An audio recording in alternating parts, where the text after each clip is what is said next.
Our scripture today is 2 Samuel chapter 2. In today's passage, we see two kings over Israel. David inquired of the Lord if he should go to Judah, and God told him specifically to go to Hebron. David and his men and all their families dwelt in Hebron. Men of Judah came to David and anointed him king of Judah, one of the houses of Israel. Abner, Saul's army commander, took Ishbosheth, a son of Saul, and made him king over all Israel except Judah. This is the first time we are hearing of Ishbosheth as a son of Saul. I have no doubt that Abner ruled Israel through him. At one point, Abner's men went to Gibeon to meet with Joab and David's men for a combat competition. 12 men were picked from each side, and only the best was selected. This competition resulted in David losing 20 men and Abner 360 men. A truce was agreed upon, but it certainly didn't end the strife between the two commanders. And now, 2 Samuel chapter 2. And it came to pass after this that David inquired of the Lord, saying, Shall I go up into any of the cities of Judah? And the Lord said unto him, Go up. And David said, Whither shall I go up? And he said, Unto Hebron. So David went up thither, and his two wives also, Ahinoam the Jezreelitess, and Abigail, Nabal's wife, the Carmelite. And his men that were with him did David bring up, every man with his household, and they dwelt in the cities of Hebron. And the men of Judah came, and there they anointed David king over the house of Judah. And they told David, saying, that the men of Jabesh-Gilead were they that buried Saul. And David sent messengers unto the men of Jabesh-Gilead, and said unto them, Blessed be ye of the Lord, that ye have showed this kindness unto your Lord, even unto Saul, and have buried him. And now the Lord show kindness and truth unto you, and I also will requite you with his kindness, because ye have done this thing. Therefore now, let your hands be strengthened, and be ye valiant, for your master Saul is dead, and also the house of Judah have anointed me king over them. But Abner, the son of Ner, captain of Saul's host, took Ishbosheth, the son of Saul, and brought him over to Mahanaim, and made him king over Gilead, and over the Asherites, and over Jezreel, and over Ephraim, and over Benjamin, and over all Israel. Ishbosheth, Saul's son, was 40 years old when he began to reign over Israel, and reigned 2 years. But the house of Judah followed David. And the time that David was king in Hebron over the house of Judah was 7 years and 6 months. And Abner, the son of Ner, and the servants of Ishbosheth, the son of Saul, went out from Mahanaim to Gibeon.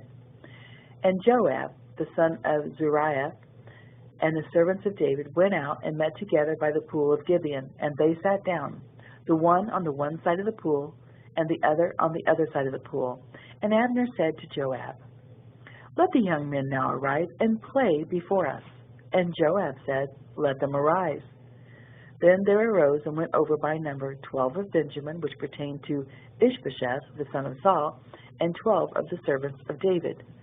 And they caught every one his fellow by the head, and thrust his sword in his fellow's side, so they fell down together.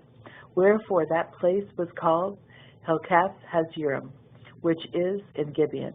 And there was a very sore battle that day, and Abner was beaten, and the men of Israel before the servants of David. And there were 3 sons of Zeruiah there, Joab, and Abishai, and Asahel. And Asahel was as light of foot as a wild roe. And Asahel pursued after Abner, and in going he turned not to the right hand nor to the left from following Abner. Then Abner looked behind him and said, Art thou Asahel? And he answered, I am.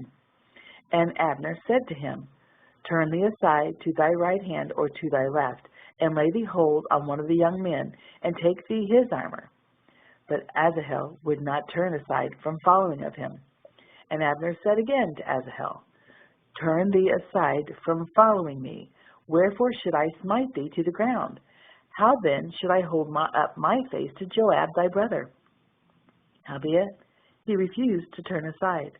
Wherefore Abner, with the hinder end of the spear, smote him under the 5th rib, that the spear came out behind him, and he fell down there and died in the same place.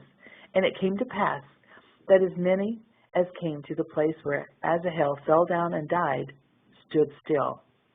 Joab also and Abishai pursued after Abner, and the sun went down when they were come to the hill of Ammah that lieth before Giah by the way of the wilderness of Gibeon. And the children of Benjamin gathered themselves together after Abner, and became one troop, and stood on the top of an hill. Then Abner called Joab and said, Shall the sword devour forever? Knowest thou not it will be bitterness in the latter end? How long shall it be then, ere thou bid the people return from following their brethren? And Joab said, As God liveth, unless thou hadst spoken. Surely then in the morning the people had gone up, every one from following his brother.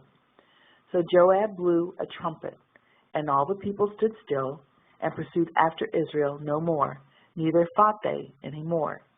And Abner and his men walked all that night through the plain, and passed over Jordan, and went through all Bithron, and they came to Mahanaim.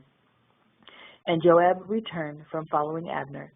And when he had gathered all the people together, there lacked of David's servants 19 men and Asahel.